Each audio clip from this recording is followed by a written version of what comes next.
Hola hermanos, ¿cómo están? Feliz sábado para cada uno de ustedes. Espero que estén teniendo un hermoso sábado, un hermoso día de delicia y que estén en compañía de sus seres amados. Bueno, vamos a comenzar este culto con una oración para que todo lo que se hable sea dirigido por Dios. Inclinemos el rostro, por favor. Padre bendito, gracias Señor te damos porque hoy es sábado, porque en tu gran misericordia tú nos has dejado un día, Señor. Solo un día dentro de la semana en el cual nosotros podemos alcanzar una comunión aún más plena contigo. Sabemos que cada día podemos estar y acudir a ti y estar en comunión contigo, pero el día sábado es un día especial, Señor, es un día santo, un día de delicia en donde podemos conectar contigo a través de la naturaleza, a través de tu palabra, y que también es un día tan especial en el cual tú puedes incluso derramar mucho más bendiciones que el resto de los días, Señor, y por eso en esta hora te rogamos que tú nos llenes de tu Espíritu Santo para que podamos tener una claridad sobre el tema que se va a hablar, Señor, que tú puedas espantar a cualquier demonio, Señor, que alrededor quiera hacernos dudar acerca del mensaje que tú tienes para nosotros en esta mañana. Gracias te damos, Señor, por todo y te pedimos que te quedes en cada uno de nuestros hogares. Todo esto te lo agradecemos, Señor, te lo pedimos también conforme a los méritos de Cristo Jesús, juntamente con el perdón de nuestros pecados. Amén. Muy bien. Se escucha bien, ¿verdad? Todos escuchan bien, no hay ningún inconveniente con el audio. ¿Es eso verdad? Es verdad, ok. Bueno, entonces he decidido llamar el parte 8b porque seguimos hablando de Juan el Bautista. Ya estuvimos hablando un poco la semana pasada acerca de Juan el Bautista, algunas cosas que hay allí en la palabra de Dios acerca de su misión, de lo que él estaba por hacer, ¿verdad? Y de lo que él, del mensaje que él predicaba. Y ya lo fuimos relacionando más o menos con la actualidad, con lo que podemos nosotros ver hoy en día.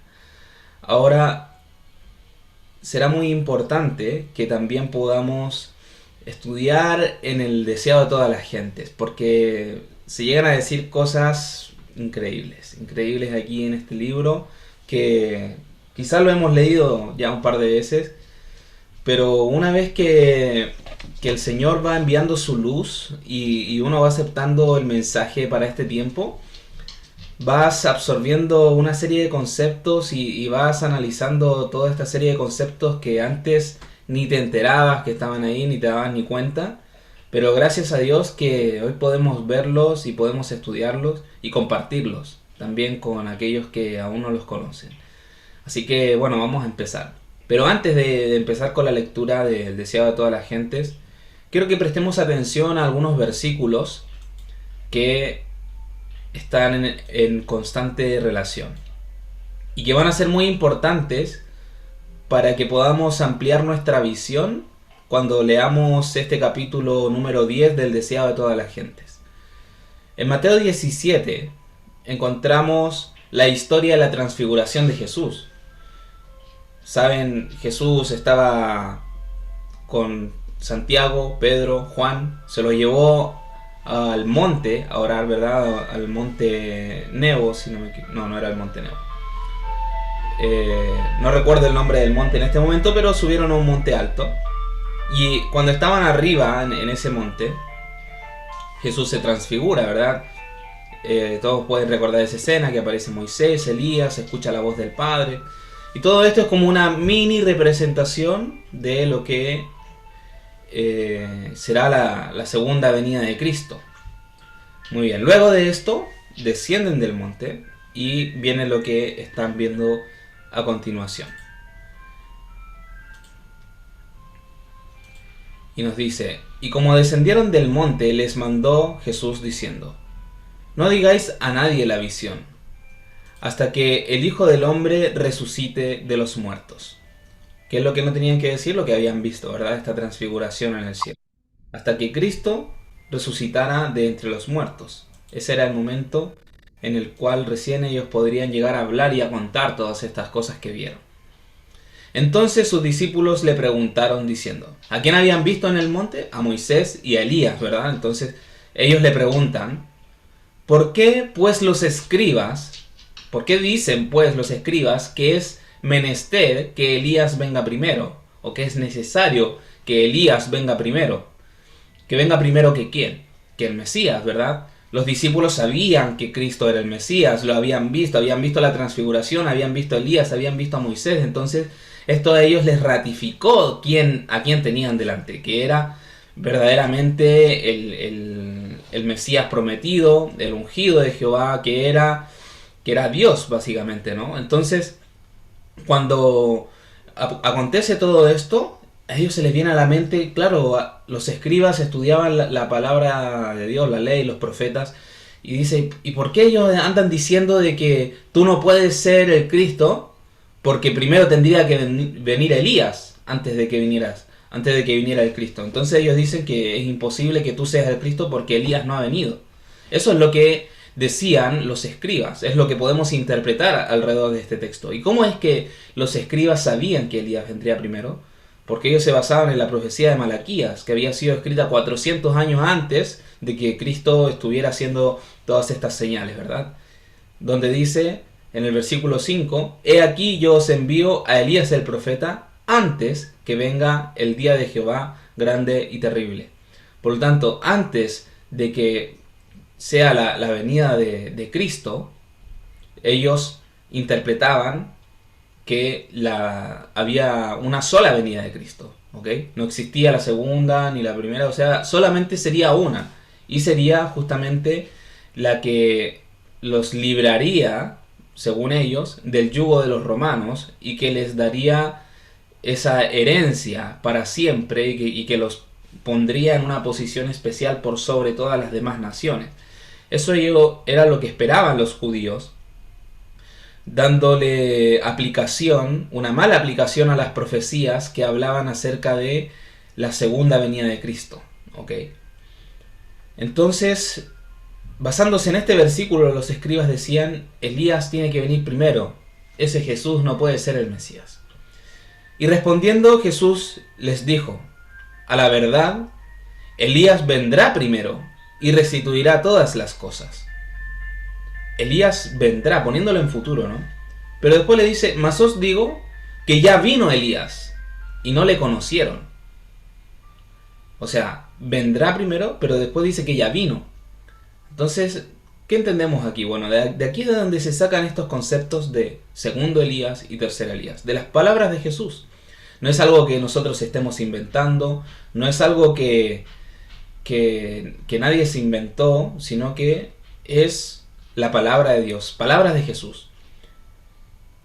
Y le dice, ya vino Elías y no le conocieron. Antes hicieron en él todo lo que quisieron. Así también el Hijo del Hombre padecerá de ellos. Y los discípulos entonces entendieron que les habló de Juan el Bautista. ¿Por qué entendieron? Porque ¿qué habían hecho con Juan el Bautista? Dice que hicieron en él todo lo que quisieron. Lo encarcelaron, lo llevaron, ¿verdad? Después le cortaron la cabeza. Y dice, y así también el Hijo del Hombre padecerá de ellos. ¿De quiénes? De los mismos que se habían encargado de silenciar a Juan el Bautista, de encarcelarlo. ¿Ok? Entonces, ahí entendieron que les hablaba de Juan el Bautista, de este que ya vino, pero el que vendrá y restituirá todas las cosas. ¿Qué nos dice Malaquías 4, 5 y versículo 6? Él convertirá el corazón de los padres a los hijos y el corazón de los hijos a los padres. No sea que yo venga y con destrucción hiera la tierra. ¿Saben? Este pasaje se aplica, sí, perfectamente a Juan el Bautista. Se aplica totalmente, pero tiene un cumplimiento aún más perfecto en el tiempo presente, en el tercer Elías, debido a que ¿Cuándo es el día de Jehová grande y terrible? Elías vendrá primero, antes del día de Jehová grande y terrible. ¿Cuándo fue este día? ¿Cuándo comenzó este día? Es el día del juicio. Si nosotros leemos la Biblia y ya lo hemos demostrado, bueno, muchos sábados nos estuvimos juntando consecutivamente a estudiar los libros de la Biblia de los profetas menores, y cada vez que se hablaba del día del juicio, viene el día, he aquí que viene, hablando de ese juicio de los vivos, de ese zarandeo, de todo lo que acontece alrededor de ello, y que comenzó el 11 de septiembre del año 2001. Por lo tanto, antes de eso, ya Elías tendría que haber estado en la tierra. Y restituirá todas las cosas, que es justamente lo que dice aquí en el versículo, que convertirá el corazón de los padres a los hijos, de los hijos a los padres. O sea, ¿qué es espiritualmente hablando? No estamos hablando literalmente de la familia, de que se van a llevar bien los papás con los hijos y los hijos con los papás. Estamos hablando a nivel de la familia espiritual. ¿Qué pasa cuando el padre con el hijo se ponen de acuerdo y el hijo con el padre se ponen de acuerdo, ¿verdad? En concordia con un punto específico. Acontece que hay una unidad familiar. Hay una unidad familiar. Y en el ámbito espiritual del pueblo de Dios, hablando del pueblo de Dios, hay una unidad del pueblo de Dios. En un solo mensaje. Por eso que es necesario que Dios enviara a un hombre. Y como dice Ellen White en esa famosa cita de Testimonios para los Ministros, página 400 y algo, en donde nos dice, hablando de esta profecía de Malaquías 4, versículo 5, que nos dice, he aquí yo os envío al profeta antes que venga el día de Jehová grande y terrible. Y ella dice, alguien ha de venir, así en el futuro también. O sea que no era ella el tercer Elías. Ella dice, alguien ha de venir en el espíritu y el poder de Elías. Y cuando él aparezca, hablando de él como masculino, singular, ella sabía que sería uno. O a lo mejor no lo entendía, porque muchas veces los profetas escriben lo que Dios les dice que escriban, pero ellos no comprenden. Pero hasta cierto punto ella tenía un conocimiento de que sería enviado un elemento en el futuro. Y trató constantemente de preparar al pueblo adventista alrededor de sus escritos para que no rechazasen esta luz. Y ella misma hablaba de que la luz del cuarto ángel vendría de una manera en la cual sería totalmente contraria a nuestros preconceptos. Y ella hace la pregunta, ¿será correcto que cerremos todas nuestras avenidas? O sea, si nosotros nos ponemos en una posición en la cual ya la luz de la verdad no puede alcanzarnos, en donde nosotros tomamos una posición y decir, no, esto no puede ser así, entonces ya no podremos llegar a tener un conocimiento más profundo del mensaje que Dios tiene para nosotros. Si nosotros rechazamos el mensaje sin haberlo escuchado, somos tan responsables como aquellos que lo rechazaron habiéndolo escuchado, porque tuvimos la oportunidad de escucharlo. No sirve de nada que yo me ponga a orar y me ponga a pedirle a Dios, Señor, guíame a la verdad, muéstrame la verdad, y después espero que Él me guíe a la verdad, pero a través de sensaciones, a través de emociones, así como, ay no, mira, yo siento que ese mensaje no es de Dios, lo siento, no lo puedo explicar, pero lo siento. Bueno, ¿quién ataca a través de los sentidos? Satanás. Satanás ataca a través de los sentidos, y es por eso que nuestra fe no debe estar fundamentada en un hombre, no debe estar fundamentada en un pastor. Nuestra fe debe estar fundamentada en Dios y en su palabra.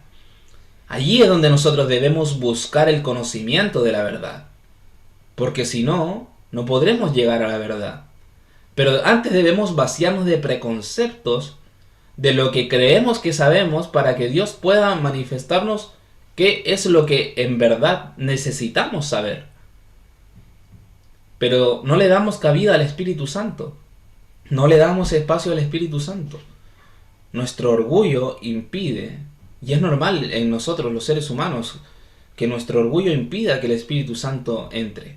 ¿O cuántas veces cuando has estado en algún momento de tu vida a punto de hacer o decir algo que que en el fondo el Espíritu Santo te estaba diciendo que no lo hicieras, pero igual lo hiciste. Y después, ¿cómo te sentiste? Te sentiste mal, ¿verdad? Tuviste que arrepentirte, pedir perdón. Pero no esperemos a que llegue ese momento, porque sabiendo que estamos en el juicio de los vivos, va a llegar un momento en el cual ya el Espíritu Santo no va a poder trabajar en nosotros, porque ya lo habremos rechazado tantas veces, que ya no va a haber ninguna evidencia que nos llegue a convencer. Y se va a cumplir la palabra que dicen Tesalonicenses, que los que no quisieron creer en la verdad serán entregados a la mentira, a un poder engañoso, porque se complacieron en la injusticia. Entonces es necesario, es menester, que nosotros podamos estudiar en profundidad este tema. Aunque no lo creamos, aunque tengamos dudas, pero exponer nuestra mente a la información y a las evidencias mediante la dirección del Espíritu Santo va a hacer que nosotros tomemos una posición. Puede ser favorable, puede ser desfavorable, pero sométete a la dirección de Dios y expón tus ojos a la información y examina. Ven y ve, como le dijeron a Natanael, ¿verdad? Felipe le dijo a Natanael: encontramos al Mesías, y dice, algo bueno puede venir de allá de Nazaret. Ven y ve. Ven y ve. Muchas veces en la Biblia encontramos eso. Ven y ve. Bueno, ven y ve. Bueno, ya ahora pasando sí al deseado de todas las gentes y entendiendo este concepto, de estos conceptos del paralelismo que hay entre la obra de Juan el Bautista y la del tercer Elías, y que podamos mirar con estos ojos, mirar y leer con estos ojos, entendiendo de que Jesús sabía que vendría un tercer Elías, que lo dice la Biblia, que sería un profeta, y entendiendo también cuál era la obra de Juan el Bautista y cuál es la obra hoy del tercer Elías y de su pueblo y de los que lo acompañan también. No vamos a leer el capítulo entero porque es un poco extenso, pero sí vamos a llegar hasta donde lleguemos, ¿ok? Nos dice así: de entre los fieles de Israel, que por largo tiempo habían esperado la venida del Mesías, surgió el precursor de Cristo. El anciano sacerdote Zacarías y su esposa Elizabeth eran justos delante de Dios, y en su vida tranquila y santa, la luz de la fe resplandecía como una estrella en medio de las tinieblas de aquellos días malos. Es muy interesante el carácter de Zacarías y de Elizabeth, los padres del precursor de Cristo. A esta piadosa pareja se le prometió un hijo que iría ante la faz del Señor para aparejar sus caminos. Zacarías habitaba en la región montañosa de Judea, pero había subido a Jerusalén para servir en el templo durante una semana, según se requería 2 veces al año de los sacerdotes de cada turno. Y aconteció que, ejerciendo Zacarías el sacerdocio delante de Dios, por el orden de su vez, conforme a la costumbre del sacerdocio, salió en suerte a poner el incienso, y entrando en el templo del Señor. Bueno, todo esto nosotros ya lo estudiamos en el nacimiento de Juan el Bautista, pero igual es necesario que lo leamos porque hay algunos conceptos que menciona aquí la sierva de Dios que son importantes recalcar. Estaba de pie delante del altar de oro en el lugar santo del santuario. La nube de incienso ascendía delante de Dios con las oraciones de Israel. De repente sintió una presencia divina. Un ángel del Señor estaba en pie a la derecha del altar. La posición del ángel era una indicación de favor, pero Zacarías no se fijó en esto.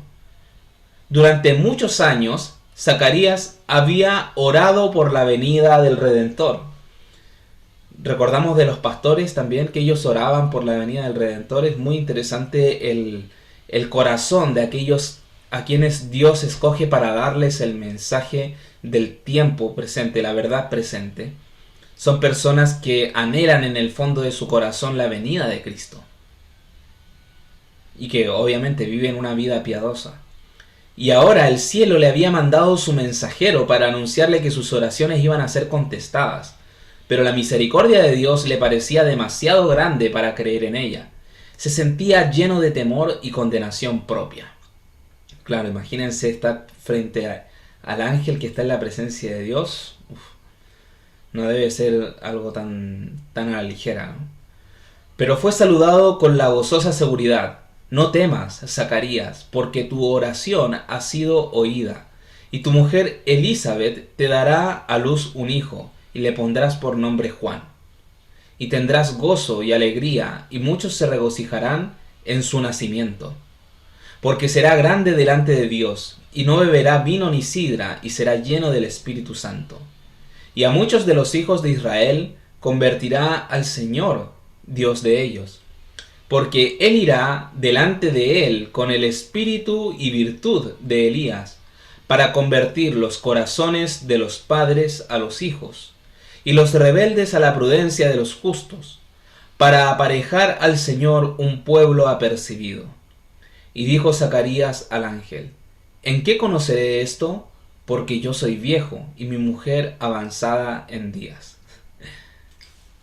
Zacarías sabía muy bien que Abraham en su vejez había recibido un hijo, porque había tenido por fiel a aquel que había prometido. Pero por un momento, el anciano sacerdote recuerda la debilidad humana. Se olvida de que Dios puede cumplir lo que promete. Qué contraste entre esta incredulidad y la dulce fe infantil de María, la Virgen de Nazaret, cuya respuesta al asombroso anuncio del ángel fue: «He aquí la sierva del Señor, hágase a mí conforme a tu palabra». El nacimiento del hijo de Zacarías, como el del hijo de Abraham y el de María, había de enseñar una gran verdad espiritual, una verdad que somos tardos en aprender y propensos a olvidar. Por nosotros mismos somos incapaces de hacer bien, pero lo que nosotros no podemos hacer será hecho por el poder de Dios en toda alma sumisa y creyente. Y esto es una frase que deberíamos aprendernos de memoria. Por nosotros mismos somos incapaces de hacer el bien. ¿Eso es verdad o mentira? Es verdad. Pero lo que nosotros no podemos hacer será hecho por el poder de Dios. Pero no en cualquier persona, sino en toda alma sumisa y creyente. Debemos someternos a Dios. Como dice en la palabra de Dios, ¿verdad? Si no me equivoco, Santiago 4:7. Someteos pues a Dios, resistid al diablo, y él huirá de vosotros. Fue mediante la fe como fue dado el Hijo de la promesa. Es por la fe como se engendra la vida espiritual, y somos capacitados para hacer las obras de justicia. Nosotros, como dice la Biblia, ¿no? Hay un pasaje bíblico que dice que aquel que le ora a Dios debe creer que hay un Dios que lo escucha, ¿no? Y que responde su oración. Esa es el comienzo de la fe. Y así es como comienza la vida espiritual. Y nosotros debiésemos día tras día ejercer esa fe para poder estar capacitados para hacer las obras de justicia. Por la fe recibimos esa fuerza, esa gracia para poder hacer las obras de justicia. Aquí quisiera detenerme un poco para poder redundar nuevamente en algo que se ha hablado mucho, pero siempre es bueno recordarlo: las obras de justicia. Esto es tan simple como entender la palabra justicia, ¿no? ¿Qué quiere decir justicia? En el mundo actual en donde nosotros vivimos, ¿hay algún lugar o algún organismo gubernamental que tenga la frase o la palabra justicia? Tenemos los tribunales de justicia, ¿no? O sea, donde se aplica la justicia. ¿Y qué hacen los tribunales de justicia? ¿Qué hace el juez, por ejemplo? Porque la justicia viene de juez. ¿Qué hace el juez? El juez hace que se cumpla la ley, ¿no? Y castiga al que no cumple la ley. O sea, le da la recompensa de sus obras. El que va en contra de la ley y el que está a favor de la ley. Para hacer las obras de justicia a nivel espiritual, también hay una ley. Y también hay un juez.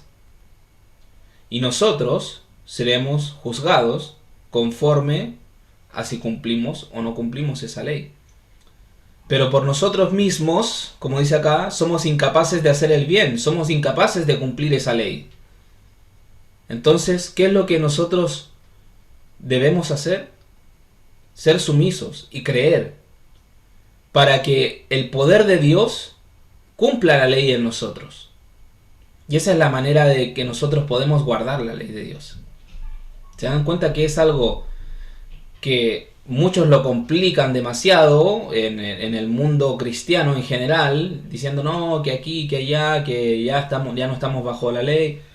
Bueno, la gracia de Dios es justamente esto. La gracia es la que nos capacita para hacer las obras de justicia, para ser como Cristo, perfectos.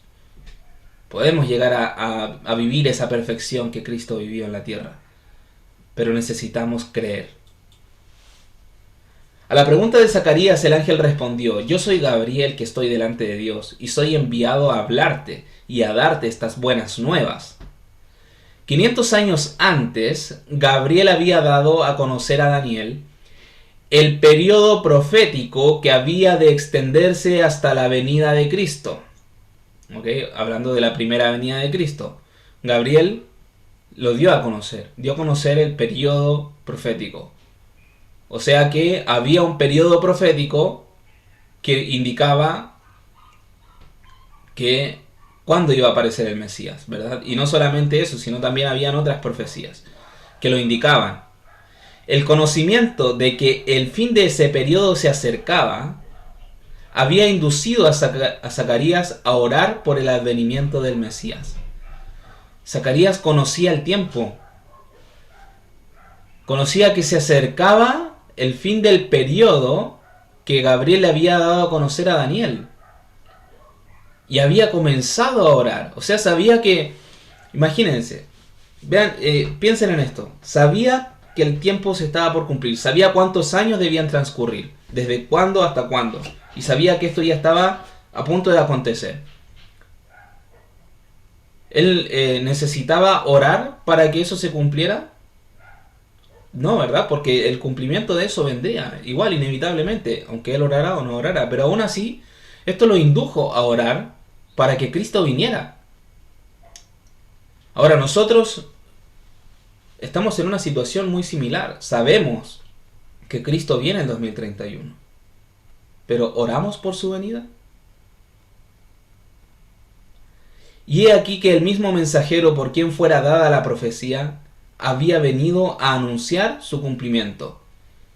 Él conocía que el fin se acercaba, pero aquí el mensajero ya le anunció el cumplimiento. Se ha cumplido, se está por cumplir. Ya estamos en la recta final. Y le confirmó sus oraciones. Las palabras del ángel: yo soy Gabriel, que estoy delante de Dios, demuestran que ocupa un puesto de alto honor en los atrios celestiales. Cuando fue a Daniel con un mensaje, dijo: ninguno hay que se esfuerce conmigo en estas cosas, sino Miguel, el cual es Cristo. Esto ya lo hemos estudiado en otras ocasiones. Vuestro príncipe. Daniel 10:21. El Salvador habla de Gabriel en Apocalipsis diciendo que la declaró enviándola por su ángel a Juan su siervo, Apocalipsis 1:1. Y a Juan el ángel declaró, yo soy siervo contigo y con tus hermanos los profetas, Apocalipsis 22:9. Admirable pensamiento, que el ángel que sigue en honor al Hijo de Dios es el escogido para revelar los propósitos de Dios a los hombres pecaminosos. Qué admirable pensamiento, ¿no? Zacarías había expresado duda acerca de las palabras del ángel, y por esto no había de volver a hablar hasta que se cumpliesen. He aquí, dijo el ángel, estarás mudo hasta el día que esto sea hecho, por cuanto no creíste a mis palabras, las cuales se cumplirán a su tiempo. El sacerdote debía orar en este culto por el perdón de los pecados públicos y nacionales, y por la venida del Mesías, pero cuando Zacarías intentó hacerlo, no pudo pronunciar una palabra. Saliendo afuera para bendecir al pueblo, les hablaba por señas y quedó mudo. Le habían esperado mucho tiempo y empezaban a temer que le hubiese herido el juicio de Dios. Pero cuando salió del lugar santo, su rostro resplandecía con la gloria de Dios. Y aquí hagamos una pausa nuevamente. La gloria de Dios. Sabemos que viene otro ángel que iluminará la tierra con su gloria, ¿verdad? Un mensaje que ilumina la tierra con su gloria, que es el mensaje de la segunda venida de Cristo. Es el mensaje del fin del periodo profético para la segunda venida de Cristo. Y cuando Zacarías recibió el mensaje del fin del periodo profético también para la primera venida de Cristo, su rostro resplandecía con la gloria de Dios. Igual que Moisés también resplandecía con la gloria de Dios. Igual que Jesús en el monte de la transfiguración resplandecía con la gloria de Dios. Es muy interesante todo esto. Y entendieron que había visto visión en el templo. Zacarías les comunicó lo que había visto y oído. Y fue que, cumplidos los días de su oficio, se vino a su casa. Poco después del nacimiento del niño prometido, la lengua del padre quedó desligada y habló bendiciendo a Dios. Y fue un temor sobre todos los vecinos de ellos. Y en todas, no dicen algunas, dice en todas las montañas de Judea fueron divulgadas todas estas cosas. Y todos los que las oían las conservaban en su corazón, diciendo: ¿quién será este niño? Y estaban todos expectantes a este niño. Todo esto tendía a llamar la atención a la venida del Mesías, para la cual Juan había de preparar el camino. Cuando Juan estaba predicando en el Jordán, todos sabían que él era el hijo de Zacarías y sabían todos las señales que hubieron acompañándolo a él, a su padre, a su familia. Conocían todo esto. Bueno, la mayoría, no todos, pero los que eran los vecinos y que vivían en las otras montañas de Judea sabían quién era. El Espíritu Santo descendió sobre Zacarías y en estas hermosas palabras profetizó la misión de su hijo.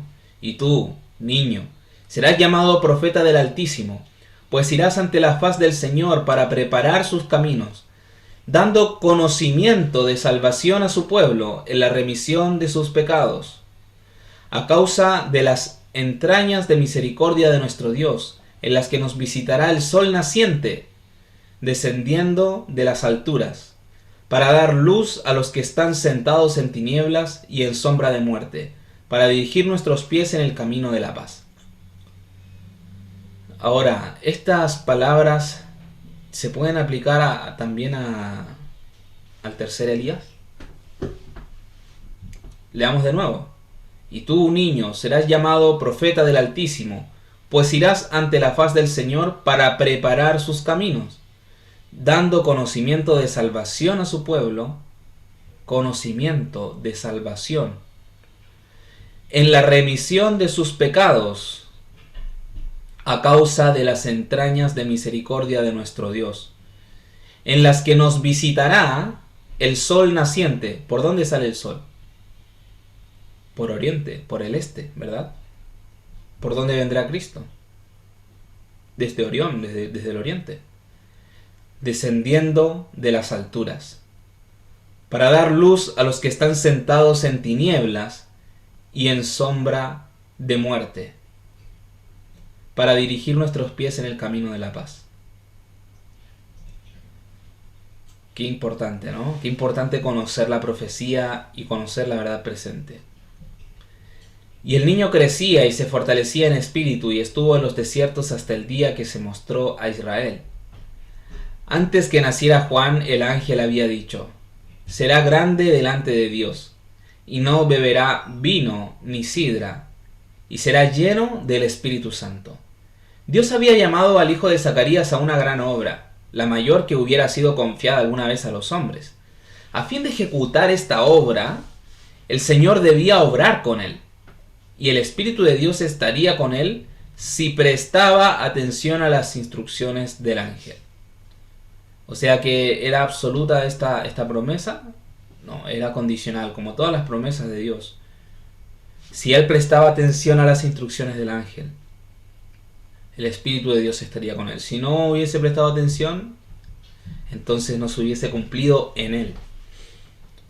Pero sabemos que Dios conoce todo, conoce todos el desenvolvimiento de cada acción, de cada ser humano. Y por eso eligió a Zacarías y a Juan. Juan había de salir como mensajero de Jehová, para comunicar a los hombres la luz de Dios. La luz. El mensajero comunicaba la luz. Solo era un mensajero. No era nada más que eso. No era un Dios, no era, wow, el hombre más perfecto. Era un mensajero. Y comunicaba a los hombres la luz de Dios. No era el Mesías, no, él era un mensajero. Y comunicaba una luz.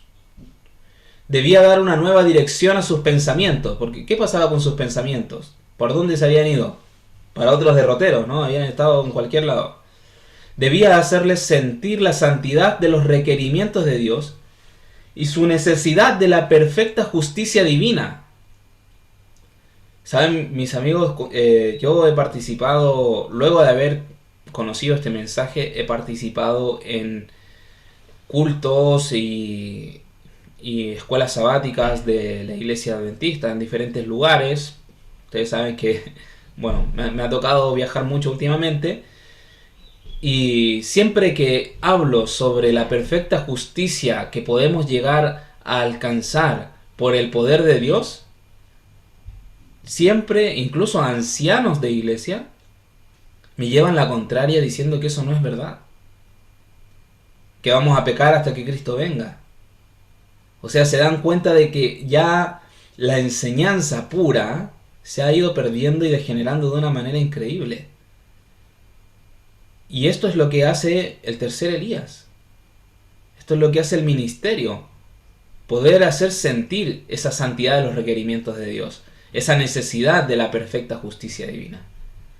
Un mensajero tal debía ser santo. Debía ser templo del Espíritu de Dios. Y nosotros también somos parte de eso, ¿no? ¿O no nos sentimos parte de esto? Debemos ser santificados también por esta verdad. Y también debemos ser templos del Espíritu de Dios. A fin de cumplir su misión, debía tener una constitución física sana y fuerza mental y espiritual. Por lo tanto, le sería necesario dominar sus apetitos y pasiones. Debía poder dominar todas sus facultades para poder permanecer entre los hombres tan inconmovible frente a las circunstancias que le rodeasen como las rocas y montañas del desierto. Tenía que ser, pero firme como una roca. Dominar sus apetitos y pasiones. Nosotros también. Nosotros también. En el tiempo de Juan el Bautista, la codicia de las riquezas y el amor al lujo y a la ostentación se habían difundido extensamente. Los placeres sensuales, banquetes y borracheras estaban ocasionando enfermedades físicas y degeneración, embotando las percepciones espirituales y disminuyendo la sensibilidad al pecado. Hoy en día pasa lo mismo, ¿verdad? ¿O solo es mi imaginación? ¿No? Lo vemos. Es algo que se ve, calcado, patente. Es una realidad. Y Juan debía destacarse como reformador. Ojo que aquí está hablando del pueblo de Dios, ¿no? Que estaba en estas cosas. Y hoy en día, tristemente también, todos estos banquetes y no sé si borracheras, porque bueno, no sé si han llegado tan lejos, pero sí vemos como a través de la música ya los cultos son totalmente distintos y cómo se hacen todos estos campamentos que ellos hacen y estos shows y bueno, no sé, la verdad es algo que por un lado, ya la alimentación es algo que se ha perdido totalmente de vista por parte de lo que es la iglesia adventista, la importancia de tener una alimentación saludable, ¿okay? Y ser equilibrado en eso, ¿no? De tampoco irse al extremo en ninguno de los dos, pero sí tener en cuenta elegir los alimentos más saludables conforme a la inspiración divina. Y eso es algo que ha ocasionado enfermedades físicas y degeneración. O sea, vemos incluso dentro del pueblo de Dios eh, mucha gente muy enferma. Y en el mundo ni hablar, ¿no? O sea, por lo menos yo lo veo todos los días y todos, bueno, varios de los que están conectados aquí, que también se dedican a ayudar a las personas a mejorar su salud, también es algo que lo pueden vivir. Y esto va disminuyendo la sensibilidad al pecado, va embotando nuestras percepciones espirituales. Juan debía destacarse como reformador. Había que hacer una reforma. Bueno, quiero que vayan leyendo siempre con la vista y el paralelismo. Segundo Elías, tercera Elías. Paralelismo patente. Tal vez no exacto porque era otra época. Juan el Bautista no iba a predicar a través de un canal de YouTube porque no existía YouTube. Ok, se entiende. Hay que también tener como el equilibrio de no exigir que tiene que ser igual y tiene que irse a vivir al desierto. Bueno, vive en el medio del campo, pero tiene que irse a vivir adentro de una cueva y usar unas vestiduras de lomo de camello y comer langostas y miel silvestre. Bueno, esperan que sea todo igual, ¿no?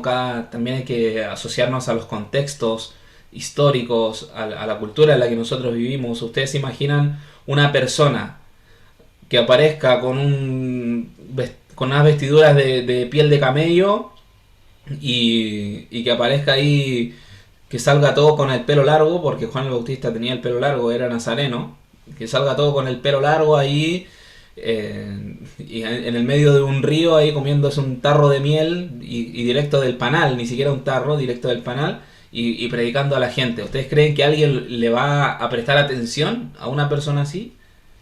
Puede que sí, puede que no, tal vez lo van a tratar más de loco que de otra cosa, ¿no? Imagínense, si ya lo tratan de loco, ahora que se viste de traje y corbata, imagínense cómo sería si se vistiera de una manera distinta. Juan debía destacarse como reformador. Por su vida abstemia y su ropaje sencillo, debía reprobar los excesos de su tiempo. Tal fue el motivo de las indicaciones dadas a los padres de Juan. Una lección de temperancia dada por un ángel del trono celestial. En la niñez y la juventud es cuando el carácter es más impresionable. Entonces es cuando debe adquirirse la facultad del dominio propio. En el hogar y la familia se ejercen influencias cuyos resultados son tan duraderos como la eternidad.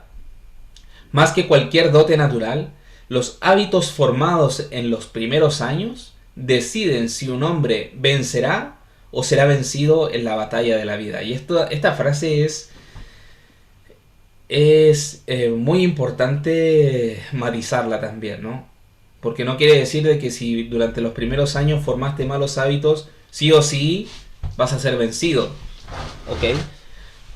Sino que esas personas que formaron malos hábitos desde su juventud, desde su niñez, deben tener una dependencia mucho mayor de Dios y una vida de constante oración y de estar más sometidos a la dirección divina, porque son más propensos a ser vencidos por esos hábitos adquiridos en su juventud.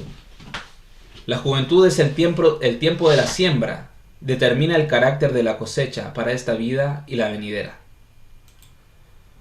Como profeta, Juan había de convertir los corazones de los padres a los hijos y los rebeldes a la prudencia de los justos, para aparejar al Señor un pueblo apercibido. Y atención aquí, al preparar el camino para la venida de Cristo, representaba a aquellos que han de preparar un pueblo para la segunda venida de nuestro Señor. Y aquí es de donde todos se toman para decir, no, el tercer Elías es un pueblo, no es una persona. Bueno, ya hemos mostrado muchas veces la cita donde Ellen White dice que es un hombre, ¿ok? Pero si bien es cierto, también representa a los que han de preparar un pueblo.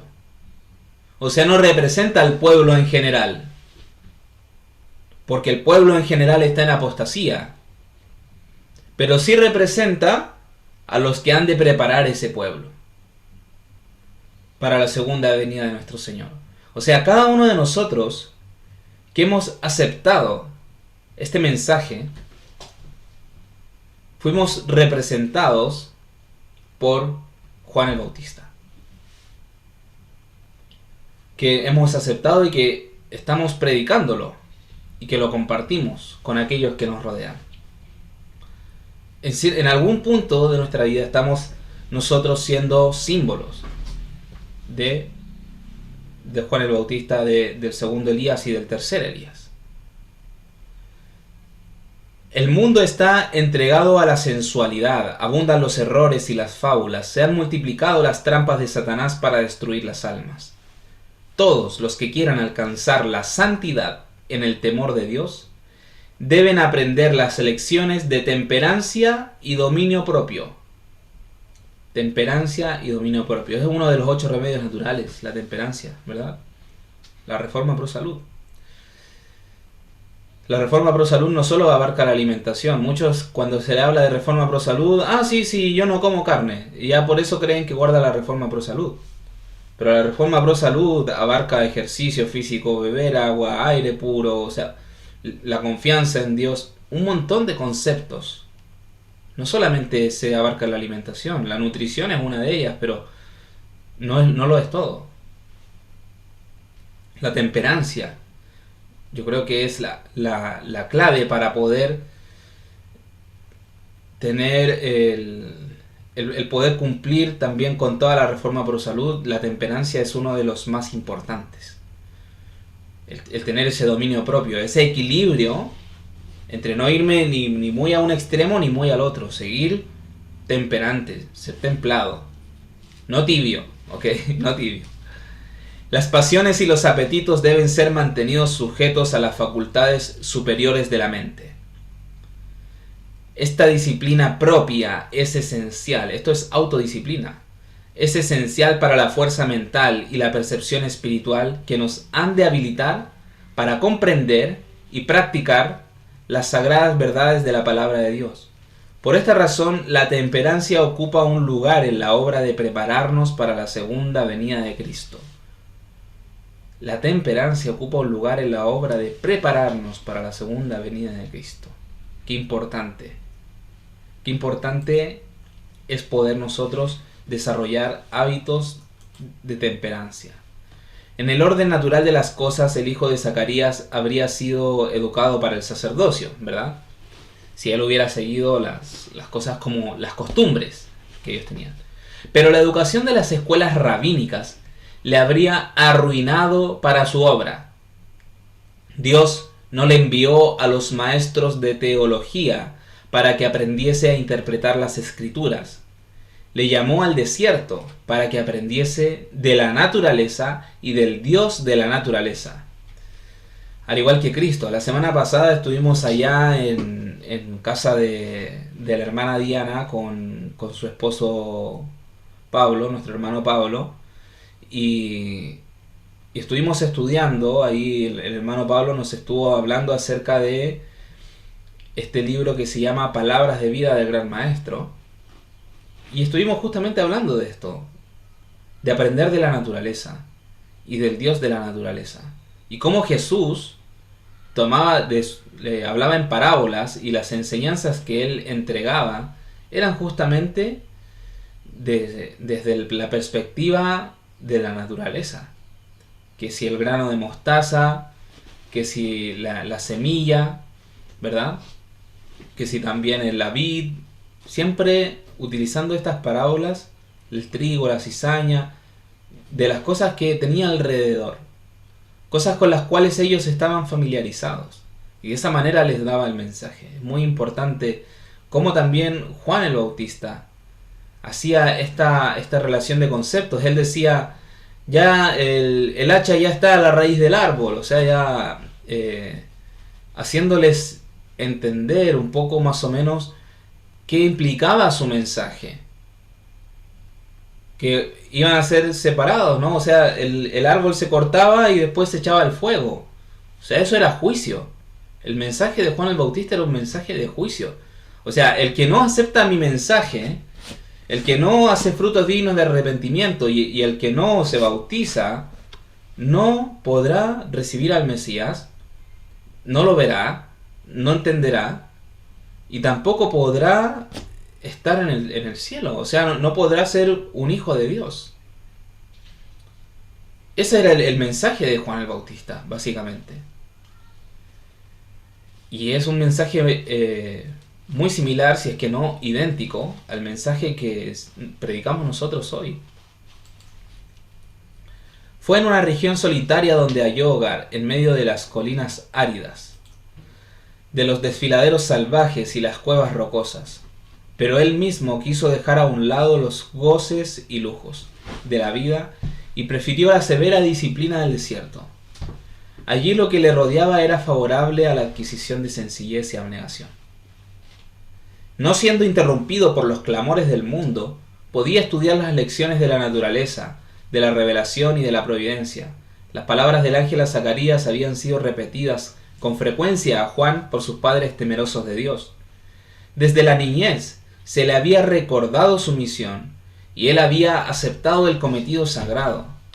Para él la soledad del desierto era una manera bienvenida de escapar de la sociedad en la cual las sospechas, la incredulidad y la impureza lo compenetraban casi todo.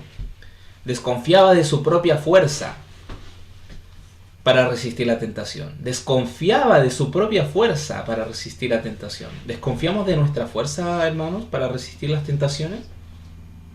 ¿O somos muy autosuficientes? Y huía del constante contacto con el pecado, a fin de no perder el sentido de su excesiva pecaminosidad. Dedicado a Dios como nazareno desde su nacimiento, hizo el mismo voto de consagrar su vida a Dios. Su ropa era la de los antiguos profetas. Un manto de pelo de camello ceñó sus lomos por un cinturón de cuero. Comía langostas y miel silvestre, que hallaba en el desierto y bebía del agua pura de las colinas. Bueno, saben, muchos comentaristas bíblicos están de acuerdo con la misma visión de Ellen White, que decía que Juan el Bautista llevaba una alimentación a base de plantas, ¿ok? Por lo tanto, aquí nosotros cuando leemos langostas en la Biblia se refiere a un fruto de un algarrobo que se da allá. No es el mismo algarrobo que nosotros tenemos acá, sino que es otro tipo de algarrobo que se da en aquellas regiones y que, bueno, justamente son como una especie de semillas que vienen en una vaina. Bueno, como haciendo un paréntesis al respecto de esto, ¿ok? Pero Juan no pasaba la vida en ociosidad ni en lobreguez ascética o aislamiento egoísta. De vez en cuando salía a mezclarse con los hombres y siempre observaba con interés lo que sucedía en el mundo. Desde su tranquilo retiro vigilaba el desarrollo de los sucesos. Con visión iluminada por el Espíritu Divino, estudiaba los caracteres humanos para poder saber cómo alcanzar los corazones con el mensaje del cielo. Aquí vemos también que él no llegaba y decía palabras así al azar.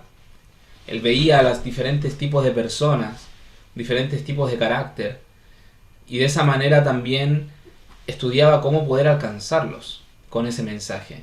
Sentía el peso de su misión. Nosotros, hermanos, sentimos el peso de nuestra misión, esa responsabilidad sobre nuestros hombros. En la soledad, por la meditación y la oración, trataba de fortalecer su alma para la carrera que le esperaba. Aun cuando residía en el desierto, no se veía libre de tentación. En cuanto le era posible, cerraba todas las avenidas por las cuales Satanás podría entrar, y sin embargo, era asaltado por el tentador. Imagínense, aún así cerrando todas las avenidas, igual era tentado. Pero sus percepciones espirituales eran claras.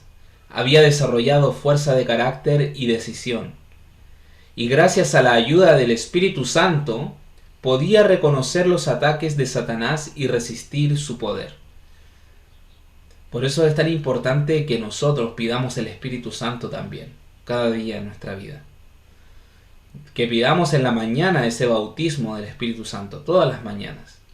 para reconocer los ataques de Satanás y tener la fuerza para resistir su poder. Porque si no, no podremos desconfiar de nuestra propia fuerza, al igual como lo hacía él. Juan hallaba en el desierto su escuela y su santuario.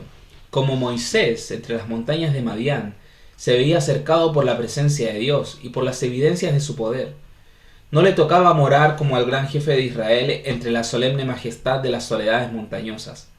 Pero delante de él estaban las alturas de Moab, al otro lado del Jordán, hablándole de aquel que había asentado firmemente las montañas y las había rodeado de fortaleza. El aspecto lóbrego y terrible de la naturaleza del desierto donde moraba representaba vívidamente la condición de Israel. La fructífera viña del Señor había llegado a ser un desierto desolado. Pero sobre el desierto, los cielos se inclinaban brillantes y hermosos. Las oscuras nubes formadas por la tempestad estaban cruzadas por el arco iris de la promesa. Así también, por encima de la degradación de Israel, resplandecía la prometida gloria del reinado del Mesías. Las nubes de ira estaban cruzadas por el arco iris de su pactada misericordia. Es muy interesante cómo Juan el Bautista observaba en el desierto y trataba de relacionar esas imágenes con la obra, la misión que él tenía que hacer, con la condición del pueblo, pero también con la esperanza que Dios les brindaba a través de ese arco iris, de ese pacto. Qué profundo, ¿verdad? A solas, en la noche silenciosa, leía la promesa que Dios hiciera a Abraham de una posteridad tan innumerable como las estrellas. A la luz del alba que doraba las montañas de Moab, le hablaba de aquel que sería como la luz de la mañana cuando sale el sol de la mañana sin nubes. Según de Samuel 23:4. Y el resplandor del mediodía, veía el esplendor, en el resplandor del mediodía, veía el esplendor de la manifestación de Dios. Ese sol de justicia veía ahí en el mediodía.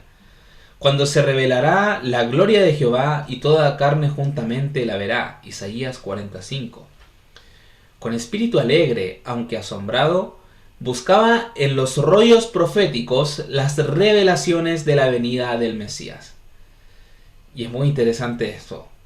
Él buscaba indicios de que el Mesías ya estaba cerca para poder también entender las profecías. Él ponía su corazón a entender las profecías. La simiente prometida que había de aplastar la cabeza de la simiente, el Silo, el pacificador, que había de aparecer antes que dejase de reinar un rey en el trono de David. Ahora había llegado el momento. Un gobernante romano se sentaba en el palacio del monte Sión. Según la segura palabra del Señor, el Cristo ya había nacido. Es muy interesante, ¿no? O sea, entendían de que cuando dejase de reinar un rey en el trono de David, allí aparecería el Cristo. Y ya eso se había cumplido, por lo tanto, ya por profecía, todos, no solo él, inclusive los mismos sacerdotes, ¿verdad? Y me imagino que Jesús, cuando tuvo esos 12 años de edad y fue al templo y habló con ellos, que estuvo ahí hablando todo un día casi con ellos, se quedó a dormir allí incluso durante 2 noches, estuvo hablando 2 días ahí con ellos. Y durante todo ese tiempo que estuvo hablando, me imagino que este tema y este punto lo tocaron. Y les decía, ¿quién está reinando ahora? ¿Y cómo es que la profecía dice que cuando deje de reinar un rey en el trono de David, entonces llegará el Mesías? Entonces el Mesías ya debe estar entre nosotros. No le decía yo soy el Mesías, pero sí me imagino que los incitaba a que lo vieran, ¿no? Porque estuvieron hablando mucho tiempo. Y Jesús conocía todas estas profecías. De día y de noche estudiaba las arrobadoras descripciones que hiciera Isaías de la gloria del Mesías, en las que lo llamaba el retoño de la raíz de Isaí, un rey que reinaría con justicia, juzgando con rectitud por los mansos de la tierra. Sería un abrigo contra la tempestad, la sombra de una peña grande en tierra de cansancio. Israel no sería ya llamado desamparada, ni su tierra asolamiento, sino que sería llamado del Señor, mi deleite, y su tierra Beula. Esto está en Isaías 11:4, 32:2 y 62:4. El corazón del solitario desterrado se henchía de la gloriosa visión. Miraba al rey en su hermosura y se olvidaba de sí mismo. Contemplaba la majestad de la santidad y se sentía deficiente e indigno. Estaba listo para salir como el mensajero del cielo, sin temor de lo humano. Y porque había mirado lo divino, podía estar en pie sin temor en presencia de los monarcas terrenales, porque se había postrado delante del Rey de Reyes. Bueno, aquí nosotros podemos ver también que Juan no se la pasaba ahí de ocioso en el desierto, ¿no? Así como, no sé, tirando piedras al río. O sea, él se la pasaba ahí estudiando. Imagínense la preparación que tiene que haber tenido la vida de abnegación, de haber renunciado a lo que, no sé, cualquier cosa que él quisiera hacer por hacer lo que Dios le había mandado. Juan no comprendía plenamente la naturaleza del reino de Dios. Y ya estamos por terminar, mis hermanos. Juan no comprendía plenamente la naturaleza del reino de Dios. Esperaba que Israel fuese librado de sus enemigos nacionales, al igual que todos. Pero el gran objeto de su esperanza era la venida de un rey de justicia y el establecimiento de Israel como nación santa. Así creía que se cumpliría la profecía hecha en ocasión de su nacimiento, acordándose de su pacto, de su santo pacto, y que sin temor, librado de nuestros enemigos, le serviríamos en santidad y en justicia delante de él todos los días nuestros. Veía que los hijos de su pueblo estaban engañados, satisfechos y dormidos en sus pecados. Vemos esta condición hoy en día también, ¿no? Los hijos del pueblo de Dios, engañados, satisfechos, dormidos en sus pecados. Anhelaba incitarlos a vivir más santamente. Era un anhelo que él tenía.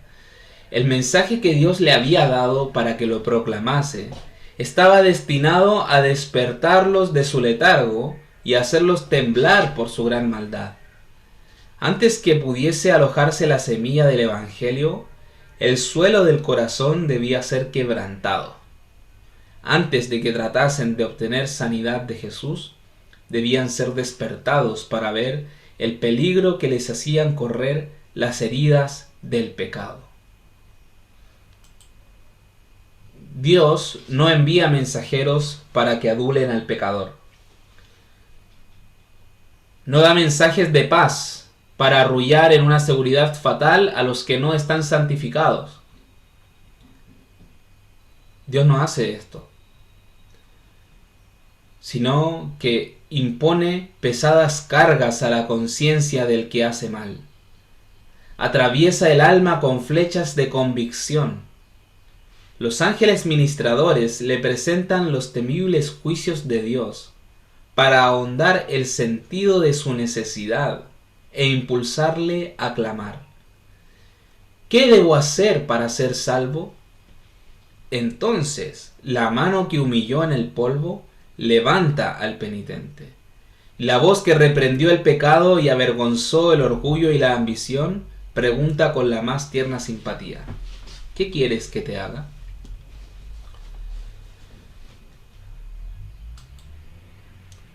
Bueno, Dios no se complace en nuestra desgracia. Dios no se complace en vernos sufrir, ¿verdad? Dios no se complace tampoco en poder aparecer así de la nada, como muchos piensan que va a aparecer cuando venga por segunda vez y decir: sorpresa, miren cómo los atrapé, y no sabían que yo iba a venir.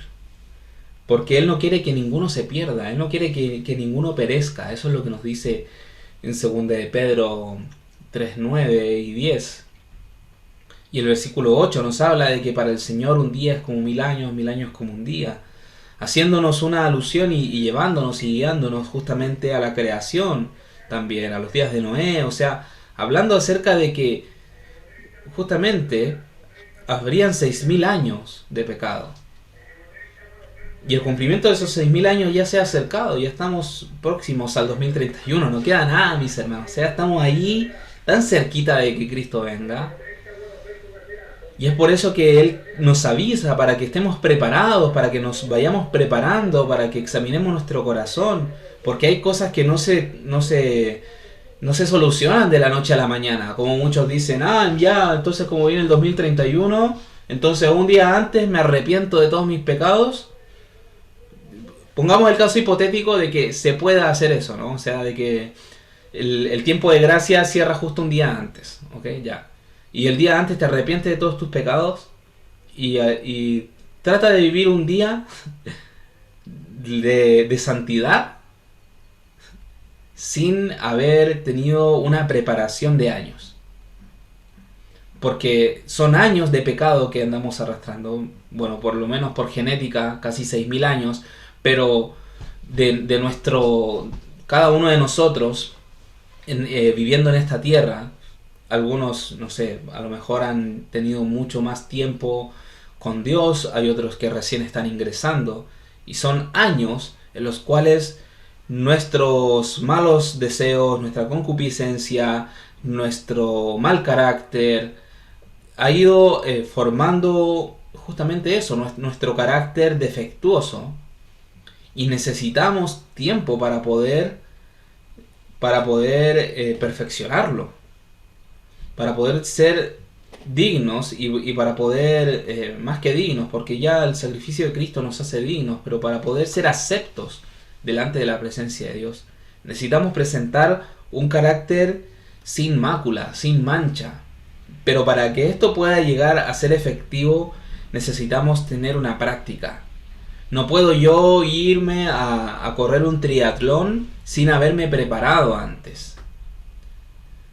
Y esto es lo mismo, estamos en una carrera, esta es la carrera del cristiano y estamos en tiempo de preparación. Estamos en tiempo de preparación, eso es lo que representa justamente el sexto día, el día viernes, el día de preparación. Y estamos justamente en ese día de preparación. Y es importante que podamos comprenderlo de esa manera y que podamos vivir de esa manera, conforme a esa voluntad. Así que, mis hermanos, que en este día sábado podamos reflexionar al respecto de estas cosas, y a aquellos que todavía no toman una posición firme al respecto de este mensaje, que puedan hacerlo y que puedan también hacer esfuerzos para poder someterse a Dios y poder renunciar a sus preconceptos y que puedan recibir de Dios, ¿no? Que no me crean a mí, no, o sea, no crean lo que yo les digo, compruébenlo, corrobórenlo mediante la dirección del Espíritu Santo y la lectura de su palabra, de observar la naturaleza, observar las señales de los tiempos. Todo indica de que este mensaje es real, al menos para mí, y yo lo creo con una fe muy ferviente, pero yo no puedo transmitirle mi fe a otras personas. Cada uno debe vivirlo y es una experiencia personal. Así que bueno, vamos a terminar con una oración. Padre Santo, gracias Señor te damos porque has traído un mensaje de refrigerio a nuestros corazones, porque cada vez que estudiamos tu palabra, cada vez que leemos estos textos inspirados, nosotros podemos corroborar que este mensaje viene directamente de ti, Señor. Y podemos darnos cuenta de que tu forma de obrar es tan misteriosa, pero a la vez es tan perfecta, que solamente nos hace exclamar gloria a Dios. Porque sabemos que de eso se trata todo esto. Se trata acerca de tu gloria, Señor. Se trata acerca de tu honor. Y queremos estar a la altura, Señor. Y por nosotros mismos no podemos. No podemos hacerlo.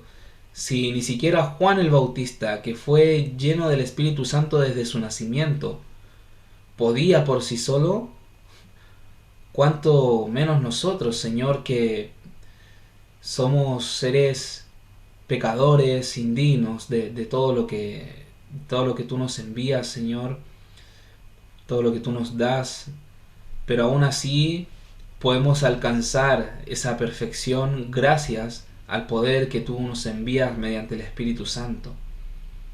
Danos esa fe inconmovible para poder creer que tú nos puedes ayudar a derrotar al enemigo, Señor, para no caer en la tentación, para ser librados, Señor, de cada una de ellas y de esta manera mantener nuestras vestiduras impecables, sin mancha, Señor. Gracias, Señor, te damos porque este mensaje que tú has enviado es perfecto, Señor, y te agradecemos porque has enviado a tus ángeles y a tu Espíritu Santo para que toque nuestros corazones y podamos aceptarlo de corazón. Señor, quédate con nosotros durante el resto de este día sábado, acompáñanos en cada una de nuestras actividades. Y te pedimos todas estas cosas y te las agradecemos, Señor, conforme a los méritos de tu Hijo Jesús, que murió por nosotros en la cruz. Amén. Muy bien, mis queridos hermanos, feliz sábado, que Dios les bendiga a todos.